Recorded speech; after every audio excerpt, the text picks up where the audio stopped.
Assalamualaikum warahmatullahi wabarakatuh. Teman-teman, kembali lagi di channel YouTube saya, Khairun Imam. Gimana nih kabar kalian? Semoga kita semua selalu diberi kesehatan, kemudahan, dan juga limpahan rezeki dari Yang Maha Kuasa, teman-teman ya. Nah, di video kali ini kita akan menyaksikan sebuah tayangan di mana salah satu tersangka klaster pertama kasus ijazah Pak Jokowi yang bernama Kurnia sepertinya sedang marah, ngamuk, dan tidak terima dengan kelakuan Egy Sujana dan juga Demahri Lubis. Bahkan Kurnia menegaskan mengancam akan melaporkan Demahri Lubis, Egy Sujana, serta Eli Daneti ke Polda Metro Jaya. Waduh. Perseteruan, perkelahian di antara pembenci ini semakin menarik, teman-teman. Jangan lupa, nanti kita gelar tikar, sediakan kopi, dan saksikan mereka cakar-cakaran.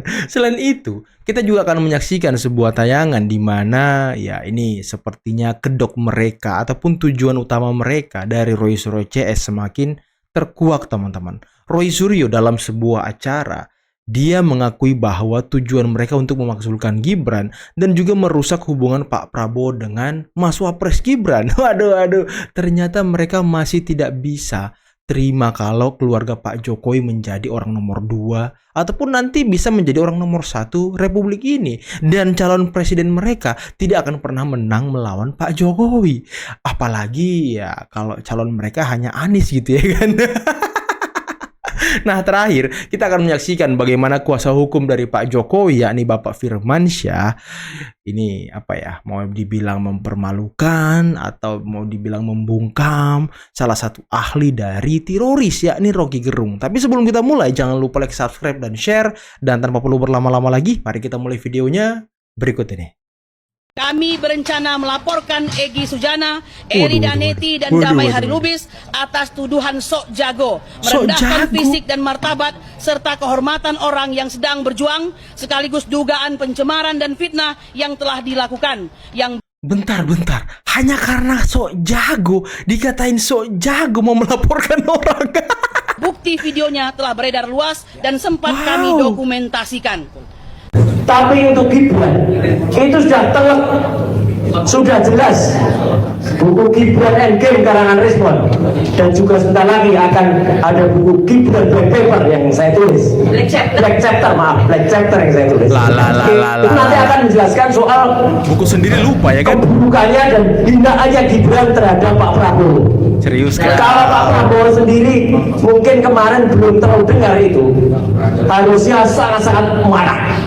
Masa presiden dibilangin tinggal satu bijinya? Padahal hari ini saya akan mengusulkan usul yang konkret saja kepada GMKR. Langsung saja kita menuju ke poin nomor 3 tadi, yaitu makzulkan Gibran. Nah, insya Allah kita percaya juga di masalah Gibran, Jokowinya akan maksul hidupnya, pasti dia akan kemudian mengalami drop kehidupannya, dan akan kemudian akan hancur semuanya. Hati-hati loh ya, hati-hati ngomong-ngomong nanti Pak Jokowi katanya drop kehidupannya. Hati-hati nanti kebalik, Roy. Nanti kalau Anda masuk bui dan Anda drop dalam bui, waduh, apa kira-kira yang terjadi, Roy? Hah? Nanti Anda belum bisa memakzulkan Mas Wapres Gibran, Anda malah masuk bui. Waduh. Karena denger-denger nih ya, denger-denger Refli Harun tanggal 20 Oktober nanti di 2 tahun pemerintahan Prabowo Gibran, dia mau membuat sebuah gerakan. Ya mungkin semacam aksi demonstrasi ya. Tapi kira-kira ada yang mau ikut gitu? Takutnya nih ya, sebelum tanggal 20 Oktober kalian masuk bui semuanya. Takutnya loh ya, jangan sampai nanti cita-cita kalian nggak kesampean gitu ya kan. Kalau yang Tribrata 1 atau Kapolri itu harusnya kalau melihat pembangkangannya, tadi yang sampaikan Pak Said itu sudah betul. Harusnya kalau sudah 3 kali melakukan pembangkangan, yaitu harusnya sudah dicopot, harusnya. Bukan, nggak perlu kita tunggu aja atau kita desak Pak Prabowo untuk melakukan itu.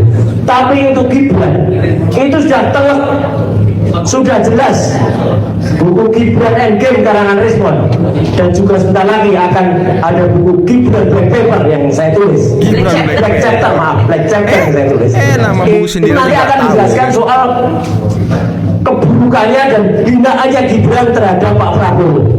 Kalau Pak Prabowo sendiri mungkin kemarin belum terlalu dengar itu, harusnya sangat-sangat marah. Masa presiden dibilangin tinggal satu bijinya? Padahal. Jadi keterlaluan. Padahal lah. Semua penelitian itu harus dilakukan secara ada kode etiknya gitu ya, secara beretika gitu ya. Ketika dia menganalisis barang milik orang lain, dokumen milik orang lain, dia harus izin dulu ke lembaga yang mengeluarkannya, izin dulu dari atau orang yang memilikinya dan seterusnya. Dia kan tidak melakukan itu, jadi otomatis tidak beretika sebenarnya. Jadi ini penelitian abal-abal gitu ya. Sumber datanya juga ya, penelitian itu harus valid, bukan yang berada dari media sosial. Itu juga sudah melanggar penelitian yang benar, melanggar penelitian yang baik gitu ya. Nah, hal-hal seperti ini yang mereka lakukan dan mereka menyebut itu penelitian, itu yang saya katakan tidak benar gitu ya, dan itu jauh dari yang kita sebut dengan penelitian yang baik gitu ya. Dan kemudian mereka sudah sangat tendensi gitu ya. Nah, penelitian yang baik itu tidak pernah memojokkan seseorang, tidak pernah menuduh seseorang. Ketika mereka menemukan sesuatu yang aneh, mereka hanya menyampaikan faktanya. Ini loh berbeda dengan ini. Itu saja kesimpulannya, sama seperti digital forensik. Laporan digital forensik yang biasa kita lakukan itu hanya menyampaikan fakta-fakta digital yang kita temukan, gitu ya. Tidak pernah membuat kesimpulan, ya. Apalagi berpendapat atau apalagi berasumsi, gitu ya. Nggak bisa. Kita hanya menyampaikan fakta-fakta yang kita temukan apa? Oh, bagian ini berbeda dengan bagian ini. Itu saja kesimpulannya. Tidak menyatakan bahwa ini palsu atau tidak. Yang menyatakan palsu atau tidak itu adalah lembaga yang berwenang atau lembaga yang mengeluarkannya. Ya, jadi ini sudah sangat keliru dari hasil penelitian, gitu ya.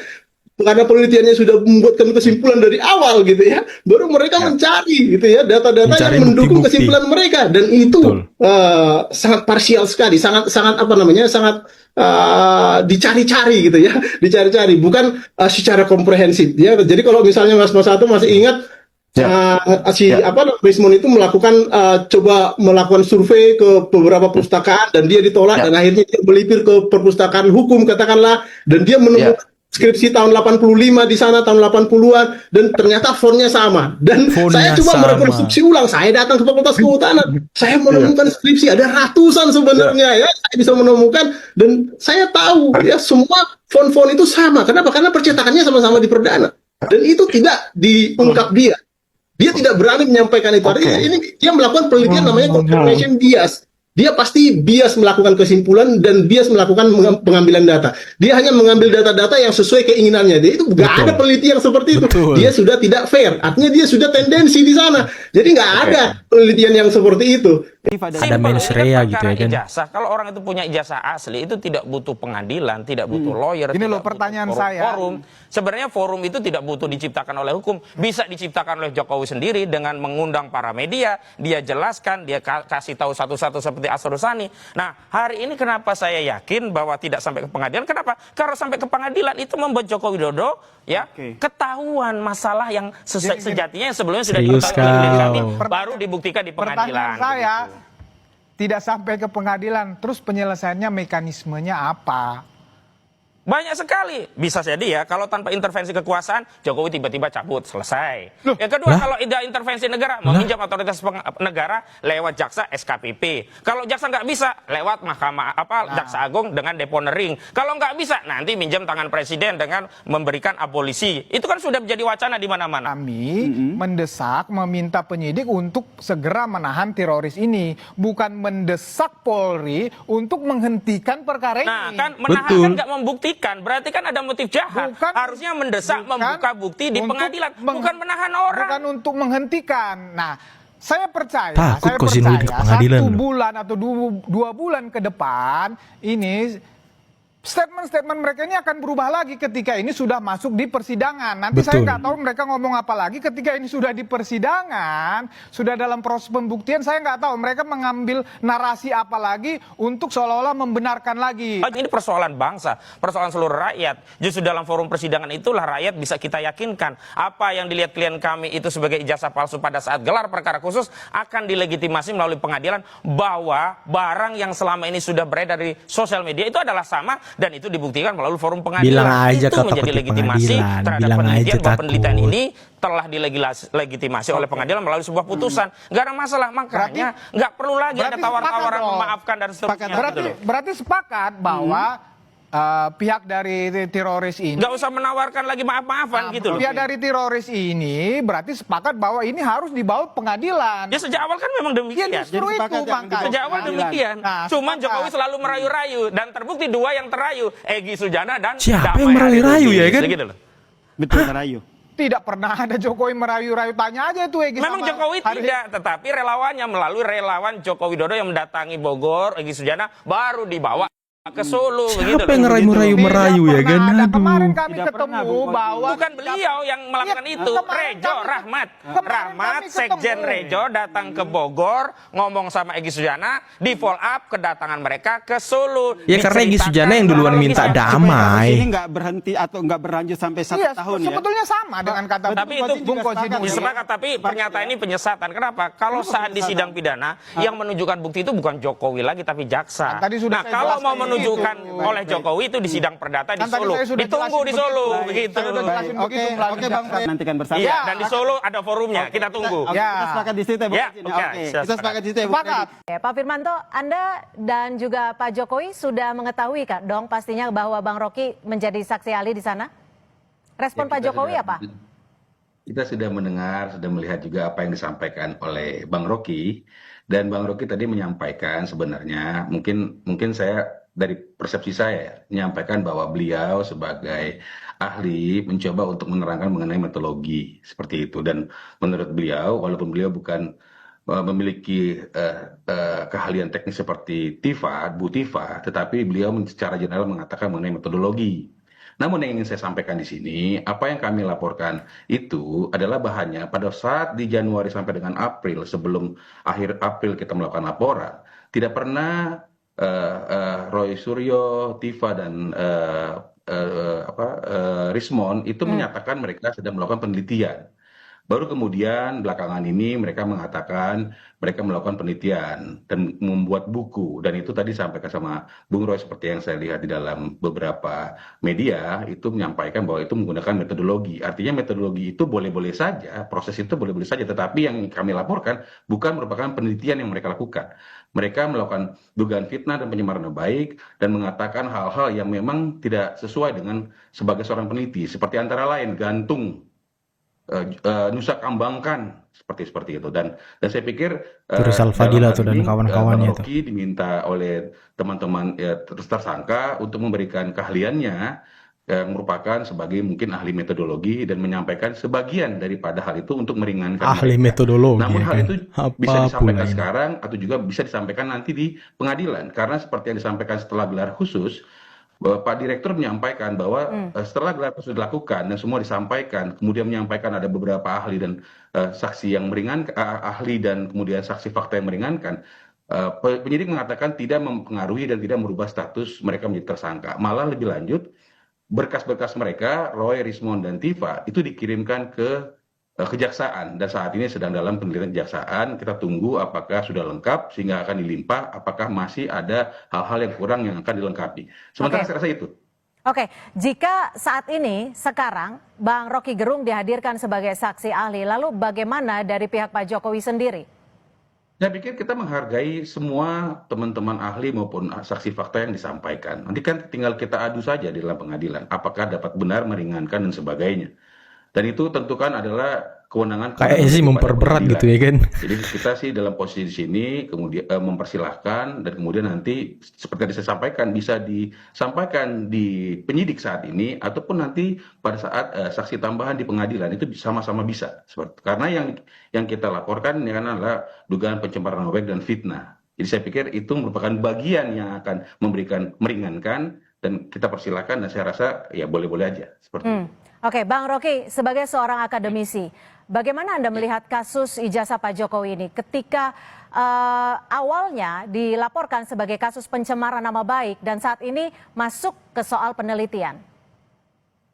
Ya, saya nggak ada urusan dengan pencemaran nama baik. Saya hanya fokus pada buku itu tuh. Nggak ada Dan urusan dengan kalau pencemaran nama diterangkan bahwa baik. tiba-tiba ada buku, tapi nggak diberitahu, ya penelitian bisa nggak diberitahu kan, hasilnya diberitahu. Tetapi setelah buku itu terbit, terbuka untuk membahas apakah riset itu basisnya pada metodologi atau pada emosi, kan itu intinya tuh.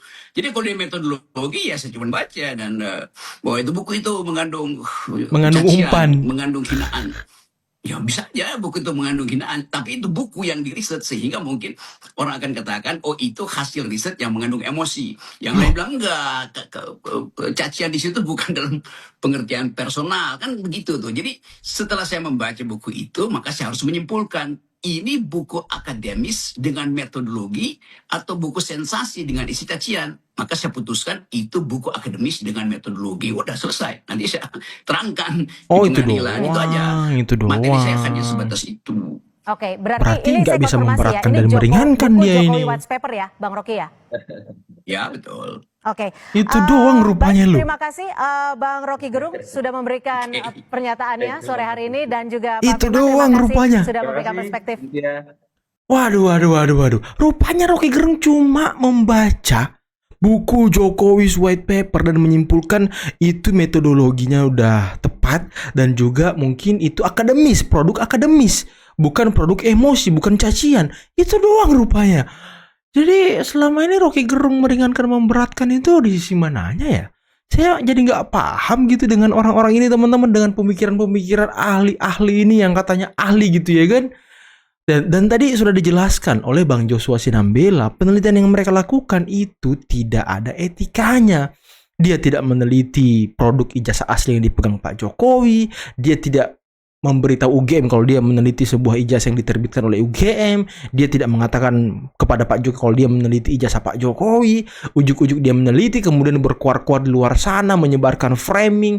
Ya kalau sewajarnya peneliti ya, dia hanya menyampaikan sekali gitu. Kita menemukan bukti fakta hasil penelitian seperti ini. Ya udah. Sampai situ aja, sekali aja atau 2 kali lah. Ini setiap hari bos. Setiap hari dia cerita, dia keluar-keluar di podcast, dia keluar-keluar di TV. Ijazah Jokowi palsu, ijazah ini palsu, ijazah itu palsu. Tiap hari. Ini kan berusaha untuk memframing. Ini berusaha untuk meracuni orang. Dan ujung-ujungnya maksulkan Gibran. Ujung-ujungnya apa? Nanti Pak Jokowi kita stop. Jangan lagi iniin Pak Jokowi. Aduh. Ini konyol orang-orang ini loh. Selalu mengaku-ngaku peneliti. Padahal objek penelitiannya nggak jelas. Lagi-lagi saya bilang nggak jelas teman-teman. Walaupun Rocky Gerung itu mengatakan produk akademis dan lain sebagainya, ya bodo amat. Dia mau bilang apa ya, saya nggak peduli teman-teman. Tapi ya saya sesuai dengan apa yang saya yakini gitu. Dan tadi Kozinudin kalian sudah dengarkan bersama-sama. Rupanya dia ragu dan takut masuk pengadilan. Iya nggak sih? Dia berharap ya ada SP3, dia berharap diponering, dia berharap kasus ini stop. Ya walaupun dia mengatakan kalau Pak Jokowi katanya takut masuk pengadilan, merayu-rayu orang. Ya saya pikir yang takut ini bukan Pak Jokowi, malah kubu mereka sendiri takut masuk pengadilan. Karena mereka tidak bisa membuktikan apa yang mereka katakan selama ini. Ya sekarang sepertinya pertarungannya ini beralih. Bukan mereka bertarung dengan Pak Jokowi, tapi mereka bertarung dengan kelompok mereka sendiri. Bertarung dengan Egy Sujana, Dem Hari Lubis, Elina Neti, dan lain sebagainya. Aduh, makin bingung saya melihat orang-orang ini, kelompok-kelompok ini. Udahlah teman-teman, mungkin cukup sekian dulu video kali ini. Jangan lupa like, subscribe, dan share videonya. Akhir kata, billahi taufiq wal hidayah. Assalamualaikum warahmatullahi wabarakatuh. Bye-bye.